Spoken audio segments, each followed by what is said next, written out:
With practice, of course, like there's not really any calculations, it's just kind of all thinking through. So all of these are going towards infinity, except for the last one. I could have made it go to infinity, but I just went and threw in a negative infinity one as well. And I just want to work through these. So hopefully you had a chance to look through them, or at least get an idea in your head about what they're going to look like. But those first three do look very similar to each other on purpose. So we know that when we're going with an infinity, with a limit towards infinity, there's kind of two methods we can use. We have FEPL, which really only works as x going to infinity. It helps us to determine like which infinity is going to be larger than other infinities. And then we also have what matters most, which you can use as long as you go to a infinity, whether it's going to be positive or negative infinity. And it helps you to eliminate terms and figure out what matters most in that function at its most extreme, at either positive infinity or negative infinity. So looking at this first one, I had the limit as x goes to 0 to infinity of a rational expression. There's lots of terms here, so since I'm going to infinity, I can figure out which term is going to matter more. In that numerator, the term that matters most is going to be the one that has the larger exponent. Don't ignore the negative that's in front of it. In that denominator, the term that matters most is also the one with the larger exponent. What I've highlighted is going to be considered the end behavior model. So I can actually simplify this problem and think of it as the limit as x goes to infinity, and then simplify what I've had highlighted. And this works because we are at infinity. So I do have some coefficients. I have a -3 and a 5. And if I have an x cubed over an x squared, those would cancel out, but just leave an x in the numerator. So I would have a -3x over 5. X is in the numerator, and x is also going to infinity. So for this particular function, as x goes to infinity, what would this function be headed towards overall? Infinity. Infinity. To be clear, it's actually headed towards negative infinity because you do have a -3 times infinity, so it's actually headed down. But all that matters is we do know it's going towards an infinity, so your answer would be D and E, and that's the important part for that one. These other two work the same, but you can tell I've kind of flipped around the exponents. Like in the second one, again, looking for the larger exponents, that is what matters most.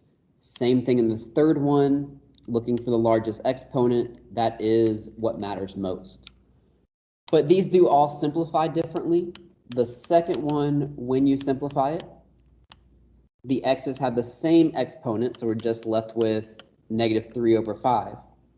Whereas in that third one, the larger exponent is in the bottom, so when you simplify it, we have an x left over, but in the denominator. So in that first one, since all the x's canceled out, its limit would literally be the numbers that are left over. And I think many of you can visually see that without having to show that step I put in blue. For the last one, similar to the first one, but now the x is in the denominator. So now x is getting very, very large in the denominator. What do we say a limit was going towards when the denominator got very, very large? 0. 0. And that's just something you want to memorize. If the denominator gets large, it's going towards 0. Any questions on those three before I do the last two? No. All right, so then looking at the last two, they're related to the other three. There's still limits at the extremes. So this next one will be an example of kind of like FEPL and what matters most.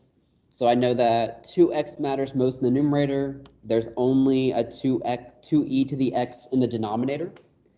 This is where FEPL would come into play. So in the numerator, 2x is considered like a polynomial. It's a linear function. 2e to the x is an exponential. Which one is going to have the larger infinity, the numerator or the denominator? Denominator. Denominator. So we have like a big infinity, but then a really big infinity in the denominator. So again, we know when the denominator is super large, where is that limit going towards overall? 0. 0. Easy enough. We're getting it. And I chose this last one. This is a question actually from my test from 2 years ago. And so when we're looking at this one, I do have as x goes to negative infinity, the cosine of 5 over x. So I am calling this an intuitive one. We know cosine is an oscillating function as you kind of go to the extremes, but this is the cosine of 5 over x. And with limits, you can still kind of think through, still follow order of operations from the inside to the outside. If I'm just looking at the inside of this one, if I just had 5 over x, and I said x was going towards infinity, or in this case, negative infinity, where would 5 over x by itself be headed? 0. 0. So x is in the denominator. X is still getting to be a very large number, still negative, but very, very large. So the denominator is headed towards 0. So if the denominator is headed towards 0, this problem is actually going to be equivalent to the cosine. Where was that inside headed towards? That inside was headed towards 0. Well, what is the cosine of 0? Think back to your unit circle. The cosine of 0 is equal to 1. So that's kind of a weird one where you had to work from the inside to the outside. We'll see more of those in the homework, but I just want to kind of expose you to how these limits intuitively work. You just kind of have to think through them to figure out the answer. Any questions on any of those 5? This isn't necessarily on like any of these 5, but say in like one of the homeworks, if it has a say like x plus cosine, and we're doing like what matters most or FEPL, what would be like? Would we just choose x instead of x plus cosine? Let me see if I can write one I can think of. So it's like it's going towards an infinity, and you have something like x plus cosine of x over, I don't know, 6x, something like that. Yeah. So yes, I would kind of do what matters most. And if you're at infinity, remember trig is a very small number. Like it's always between 1 and -1. So yeah, I would do kind of what matters most, and it would be the x and the 6x. And like this one I just made up would simplify to just be 1/6. And the cosine doesn't really matter at infinity.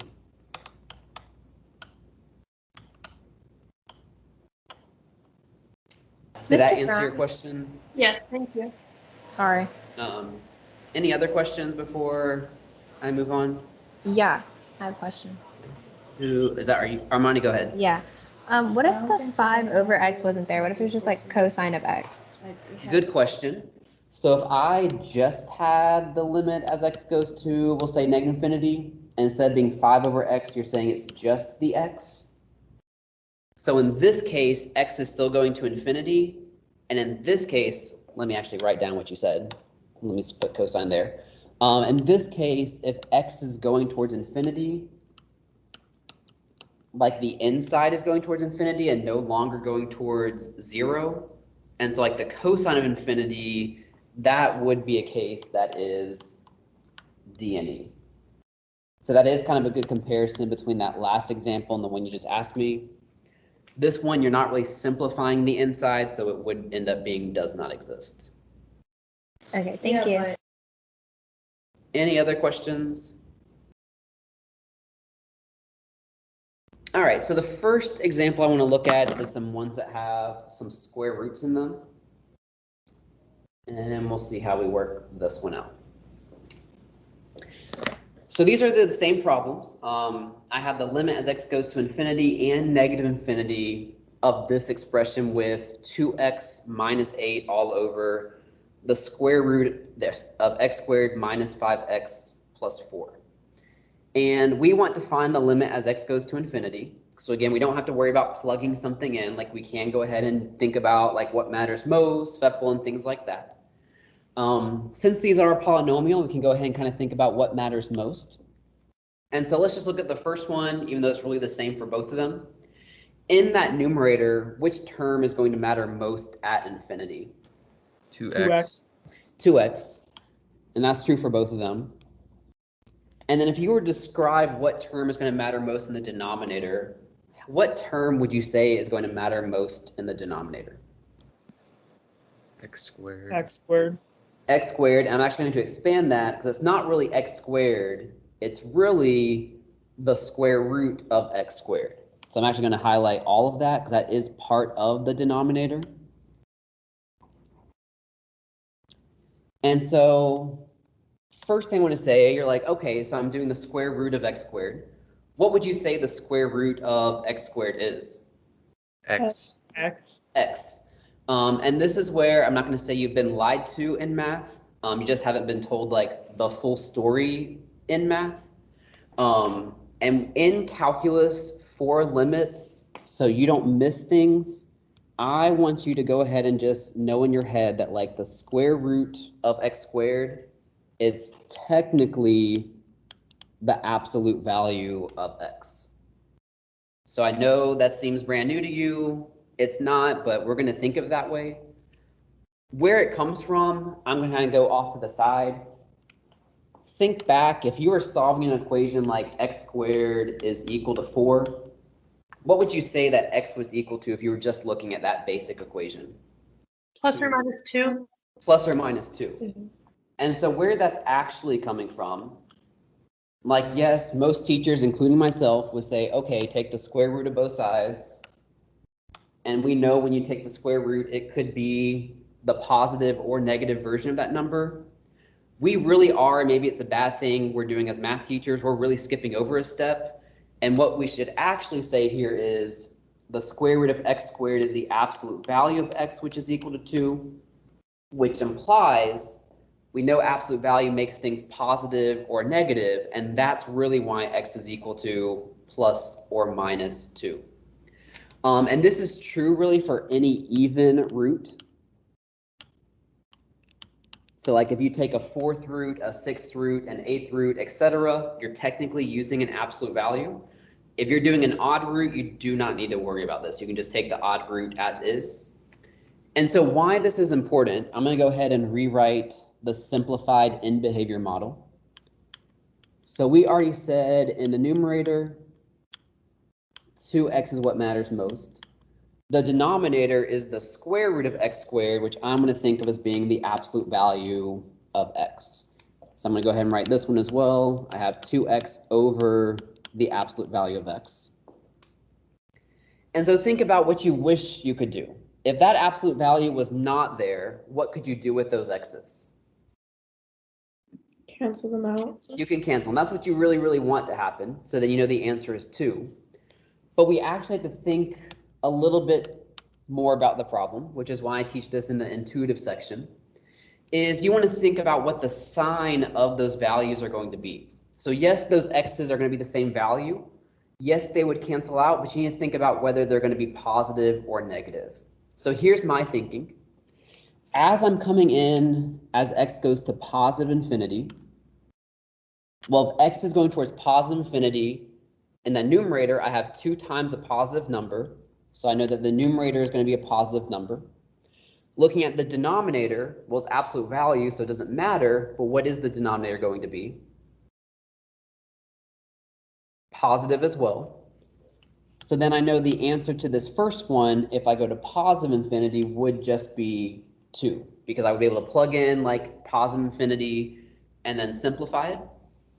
If it helps you, like it's not really proper mathematics, you can think to yourself like, okay, 2 times infinity over the absolute value of infinity, those would be able to cancel and you just have a 2. Why it's important, and if students are going to miss a question, it's going to be in the second example. Because if you're going towards negative infinity, what sign is that numerator going to be? Negative. If you're going towards negative infinity, it would end up being negative, but the denominator is still always going to be what? Positive. Positive. So your answer is a negative over a positive, which gives you negative 2. If you want to see the math of why this works, again, it's not really proper math, but we have like 2 times a negative infinity over the absolute value of a negative infinity. So we have like 2 times that negative infinity. The denominator absolute value makes things positive. So the infinities cancel and we are left with -2. That's really, really bad math notation. We can't do algebra with infinity like regular numbers. It's like, don't go off to college and write down a sheet of paper, but if that helps you visualize it, then I'm fine with you looking at kind of those steps. Questions on that? And really the only case where people mess up is usually when you're going towards negative infinity and not positive infinity. Because I'll just simplify the square root of x squared as x instead of the absolute value of x.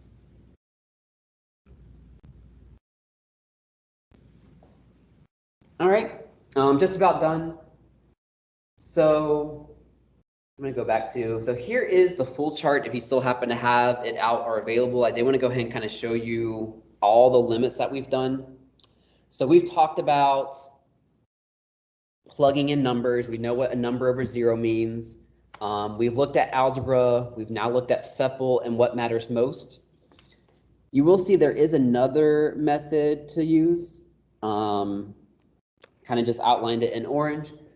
It is called L'Hopital's rule. That is a French word named after a French guy, but we won't learn that until unit 3, so don't worry about it. I did want to go ahead and just give you some other types of limits. I just have one more example to give you, and it's whenever you have just any other strange cases show up. One of the most common strange cases is like an infinity minus an infinity, or like an undefined minus an undefined. Like in math, it doesn't make sense to say like, oh, I have undefined, let me take away another undefined. Like that just doesn't make sense. So we'll often want to simplify it. And how do we simplify it? Is we're going to use other algebra. And usually the answer we're going to use is common denominator. So this will be our last example for today, and where I'll kind of stop notes. And I have the limit as x goes to 0 of x plus 1 over x minus 3 over x squared plus 3x. So this one's not really a limit intuitively. I just didn't get to it when we're doing limits analytically. So when we're looking at limits, what's the first thing we should always try to do? Plug it in. Plug it in. You're used to doing that. So plugging in 0 in this first one, I have 0 plus 1, which is 1, all over 0. So that's going to give you something that's undefined. And I'm taking away from that 3 over 0 squared plus 3 times 0 is also undefined. And I know you really, really want to badly just to know, well, undefined minus undefined, clearly my limit is D and E. And unfortunately in math, that just means nothing. Like you can't make a determination from that. And so the easiest thing I can tell you is when you have more than one rational expression, go ahead and find a common denominator and simplify and work from there. And that will make your life easier and also get you to the correct answer. So if I'm looking to find a common denominator, this second one I can factor out an x, and is x plus 3. So I can see that my common denominator is going to be an x times an x plus 3. So my work, some of you got a little bit lazy on your quiz of writing the LIM expression each time you're still working out the problem. So in this first fraction, I have x plus 1 over x, and then the second one is 3 over this x times x plus 3. We can go ahead and get our common denominator. So I'm going to multiply this first rational expression by x plus 3. So I can begin simplifying it. The denominator, I'm going to go ahead and leave factored apart because I, again, want something to cancel out eventually. There is a minus 3. Right here, I want to make sure I do some proper algebra and FOIL those together. So I have first outer inner is 3x plus 1x, and then last is plus 3. Those 3's cancel each other out. They subtract each other out. So I have the limit as x goes to 0. This is all over again, x times x plus 3. and what was left over is x squared plus 4x. I think most of you can kind of see where this is headed. We can factor the x out of the numerator, then cancel, and then hopefully plug in 0.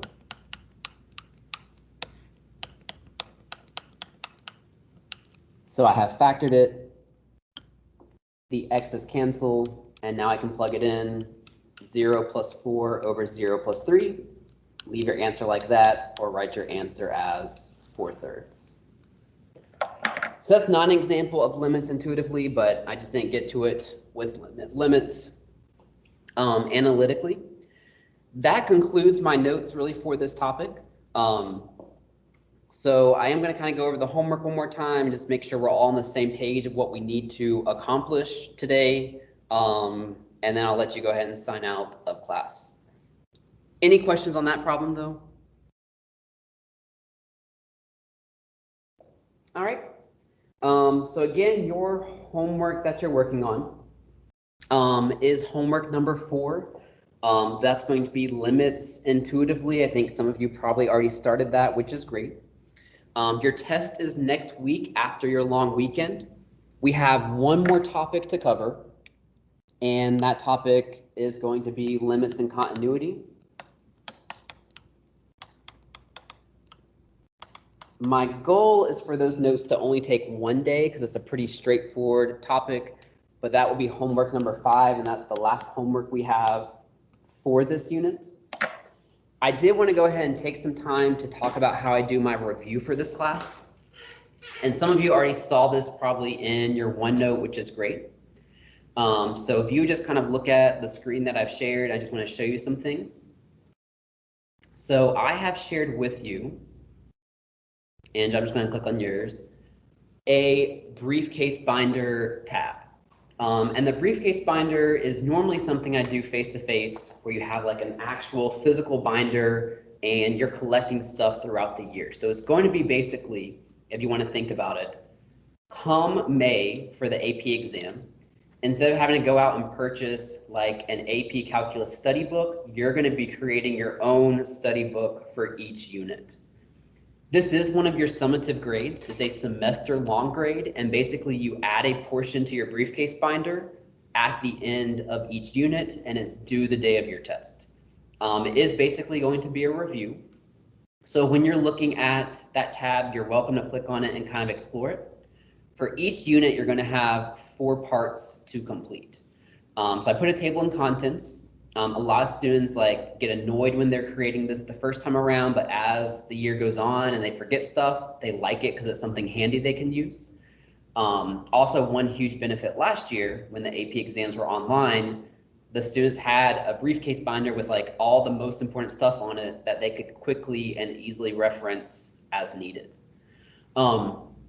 But for each unit, and feel free to start this tonight, start it Wednesday, start it Thursday, as long as it's done by test day, you're good. It has 4 parts. The first part is going to be a quick reference. And by quick reference, these are things that you should know instantly before you start the test. Sometimes it's some formulas, sometimes it's some key concepts, but it's basically just some fill in the boxes that I want you to fill in. So for the unit 1, you can kind of see it's some basic direct substitution answers, and then what FEPL and what matters most stands for. Section 2 is a unit summary where I list all the topics that we covered in this class, and I want you to fill up 2 pages with your own notes to review. I find some students like really colorful ones that's labeled, other people just like a straight list. It doesn't matter, ultimately the summary is for you to use. So whatever works best for you is what I want you to do on the unit summary page. Part 3 is the actual test review. They're old AP questions for you to work out and also serve as a review for your test. And I usually only keep it there's 7 this unit. I don't like it to be long because you have enough to do. And then the part 4 is going to be quiz corrections. So if you made a 100 on your test, then great, you have less homework. You don't have to do quiz corrections. For everyone else, I do want you to do quiz corrections. You can either write them directly on this page or write them on a separate sheet of paper and upload it to this page. How you do quiz corrections, you may ask. There are some instructions on the 3rd page up here. I have part A, B, and C. I won't insult you. I'll let you read kind of what each part needs to include. And if you're like, Mr. Brown, do I need to write like a whole bunch? The answer is no, you don't need to write a whole bunch. I actually have samples of, here is a good correction. I have ones that are too long. I'm not looking for an essay, save that for English class. But I'm also not looking for something that's just you getting stuff done and super short. Remember, doing all of your homework, including your briefcase binder, will allow me to replace your quiz grade with your test grade. Also, this briefcase binder is part of your summative grade for the class. It's only 4% of your grade, so it doesn't end up working out much. Basically, each unit is 1% of your grade, which could make the difference between an 89 and a 90 come December. That being said, I'll kind of go through all that again, basically each day until the first test, just to make sure we're not confused on it. But my hope is that come May, you're very appreciative that you have this resource of all of your units that you can review and use to prepare for the AP exam. Questions on anything? I have a Probably just overwhelmed you, but go ahead, Lily. Okay, so on the unit summary, can we do it on a separate sheet of paper and then upload that as well? Yes, as long as it's like, I'm just looking for, like, if we were in person, I would tell you it needs to be at least one sheet of paper front and back.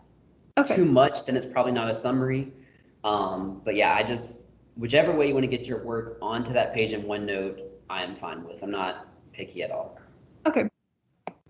But again, you don't have to start those tonight. Like, you literally will have class time all day Friday, all day Tuesday to get that done.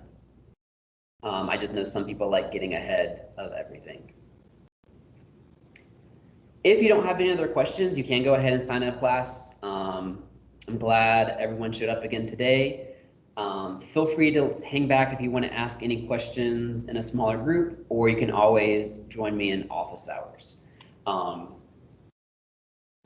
So continue to look over your quiz and let me know if you have any questions, and continue working on that homework number, whatever number it was, with the limits intuitively. And then we'll pick up with limits and continuity tomorrow. But I'll see y'all tomorrow. But again, I'll also be hanging out if you want to hang out and ask questions. Mr. Brown. Yes.